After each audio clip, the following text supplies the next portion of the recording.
pollution. According to WHO, in 2021, air pollution is defined as contamination of the indoor or outdoor environment by any chemical, physical, or biological agent that alters the natural properties of the atmosphere. Meanwhile, according to Julian Mackenzie and Jack Turrenti in 2021, air pollution is the release of pollutants into the atmosphere that are harmful to human health and the environment as a whole. Common sources of air pollution include household combustion devices, motor vehicles, industrial facilities, and forest fires. According to WHO data, almost all of the world population, which is 99%, breathe air that exceeds WHO guideline limits and contains high level of pollutants, with low and middle income countries bearing the brunt of the burden. Daily air quality is reported using the Air Quality Index AQI, where it indicates how clean or polluted the air is, as well as any potential health consequences. As you can see in the table, it shows that the global ranking with the worst air pollution, where the country of India is ranking number 1 and 2 with the Air Quality Index AQI 171. The number 1 and 2 is from the country of India, while the number 3 is from Iraq. Air pollution in Indonesia. From 1998 to 2016, the country went from being one of the cleaner countries in the world to one of the 60 most polluted. As of December 2022, Indonesia ranked 62 in air quality and pollution worldwide. Meanwhile, Pasar Kamis is the top, and Chillingsir West in Java is the second, and Medan North Sumatra is the third one, and ranked in the top 3 in the most polluted city in Indonesia. The issues of air pollution in Indonesia. 1. Ecosystem. By the end of November, flames has consumed an area twice of the size of London, totally 353,222 hectares. That has been recorded in West Nusa Tenggara and East Nusa Tenggara. These areas were the new hotspots of forest fires practices have identified during 2020. These forest fires also got an attention of advisor to the Ministry of Environment and Forestry, Rafael B.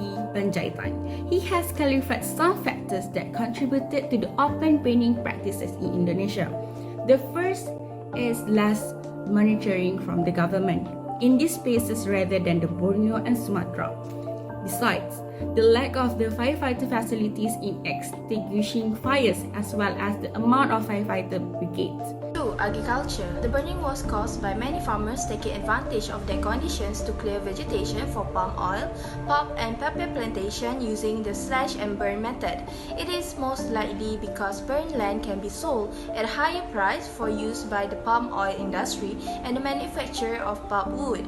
The burning of peat, which produces this dense smoke, is one of the causes of fires in Indonesia. According to Indonesia's National Disaster Agency, 328,724 hectares of land were burned from January to August 2019. The Indonesian government has identified 16 areas across the country as vulnerable to forest and agricultural fires. Central West and South Kalimantan, Riau, Jambi, and South Sumatra were among the most affected regions. 3. Transportation. The transport sector, particularly road transport, is a major contributor to air pollution and greenhouse gas emission in Indonesia.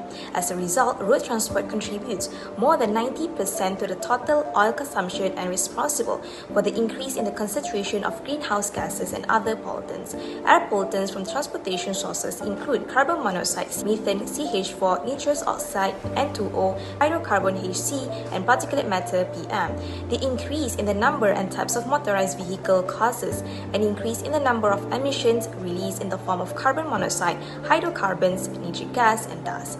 The Jakarta Central Bureau of Statistics explained that until 2020, the number of motorized vehicles would reach 20.2 million units. Furthermore, Indonesia introduced the tax cuts in 2021 to stimulate the appetites of middle or high-income people to buy cars. With the initiative, Indonesia could expect to see more private cars on the street again and produce more carbon emission than ever. 4. Coal combustion. Coal combustion is a pollution process that emits a variety of pollutants such as sulfur dioxide, nitrogen oxides, carbon dioxide, volatile organic compounds, ash, and a variety of heavy metals. In Indonesia alone, coal reserves each 5,370,000 tons. This reserve, when compared with the energy produced by diesel fuel, are currently equivalent to 160 years of use. To add, in Indonesia, there are 80 coal-fired power stations, which the purpose of the station are to generate electricity at all states of Indonesia. An estimated 84 million tons of coal will be used per year for the 35,000 MW program, which will generate 60% of its electricity from coal. The implication of air pollution in Indonesia. Transboundary haze pollution. Due to open burning in Sumatra and Kalimantan, Malaysia is currently facing haze conditions that exceed 140 on the Air Pollution Index (IPU) in some states. To improve the quality of the air, the Malaysian government is striving to turn on the cloud seeding process. There is no disputing that Indonesian forest burning operations for land clearance and farm clearing are the primary causes of the cross-boundary haze in Malaysia. The cross-border haze issue still exists as a result of Indonesia's long-standing practice of slash and burn agriculture. After the haze incidents that occurred in Malaysia in 1997, 2005, 2006, 2010, and 2013, the haze incident in 2015 was listed as one of the worst episodes. 2. Health impact. The persistent haze will harm everyone, particularly high-risk groups such as children, the elderly, those with skin allergies, and those with respiratory tract diseases. This is due to the fact that haze constituents like carbon monoxide, sulfur dioxide, nitrogen dioxide, ozone, dust, and metals can be harmful to human health.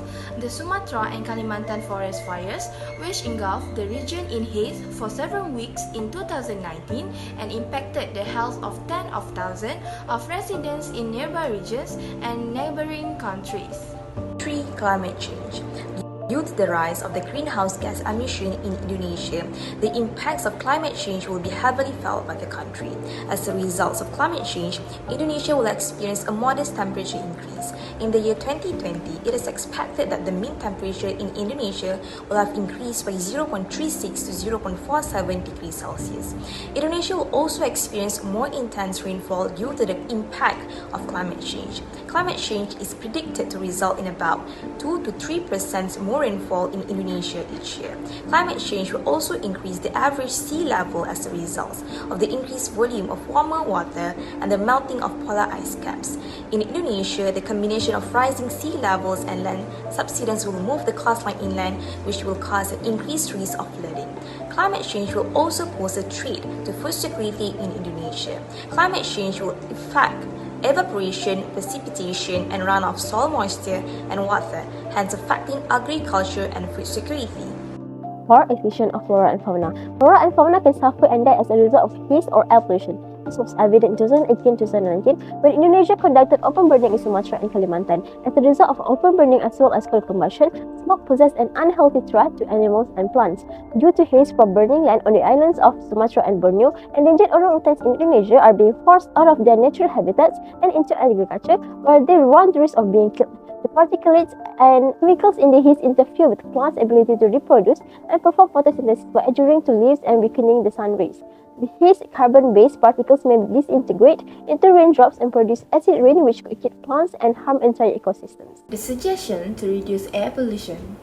1. Enforce open burning bans. The Indonesian government should enforce the local government regulations number 2/2005 prohibition on the open burning of biomass. This is by conduct regular clean-up and awareness programs, develop intervention to enhance solid waste collection, management and recycling, and to avoid garbage burning.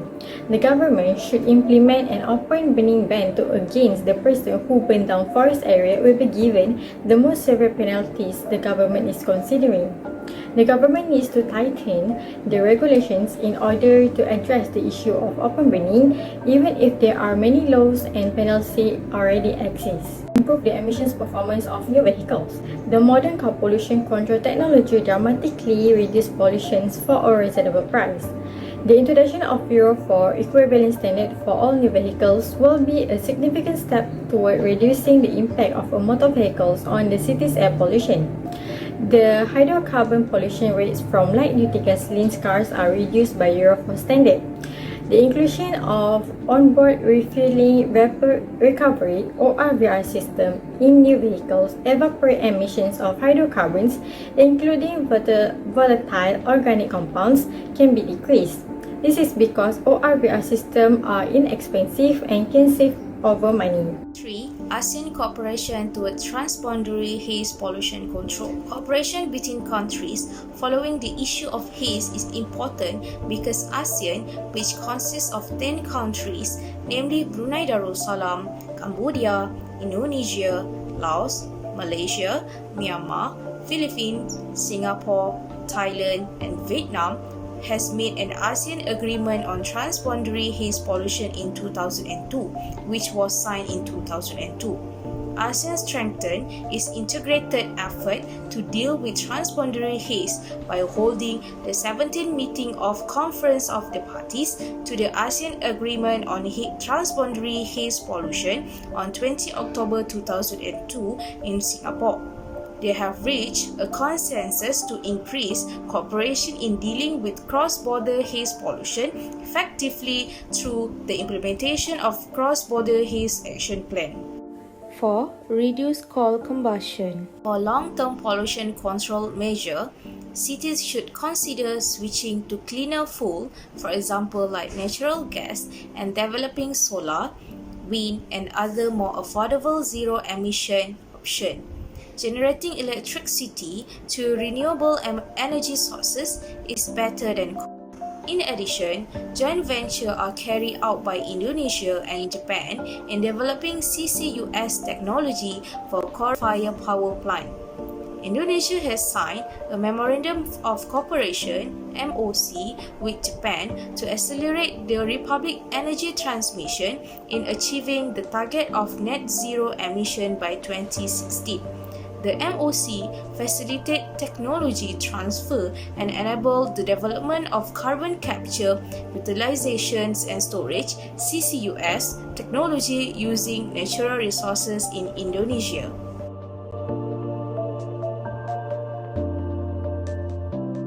One, the importance of coordination and law enforcement.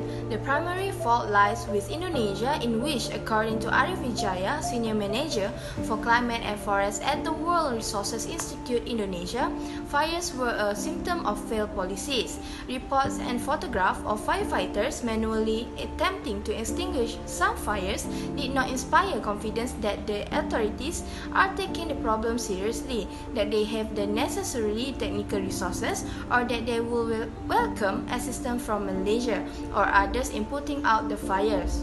Indonesia was the last country in Southeast Asia to ratify a pact to combat haze pollution.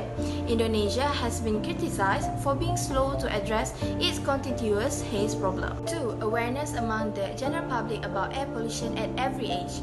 Accurate, timely information can be a powerful tool for mitigating the negative effects of air pollution.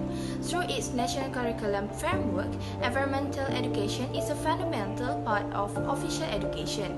As a result, incorporating environmental concepts and developing new air pollution strategies into the existing curriculum has significant implications for increasing school students' awareness of environmental issues. A comprehensive study in the country is required to assess public perception of air pollution in various cities. Active public participation provides the government with important baseline information for the improvement of regulations and policies for effective air pollution control. Next, by understanding the cooperation between countries involved in curbing the issues of air pollution, each country is responsible to understand nature and work together with other nations to foster a peaceful environment. For instance, a cooperation between the countries and other regions countries can be established through ASEAN. Lastly, non-governmental organizations must act immediately to improve the quality of global public health. World Health Organization (WHO) is a non-governmental organization that acts in dealing with health issues.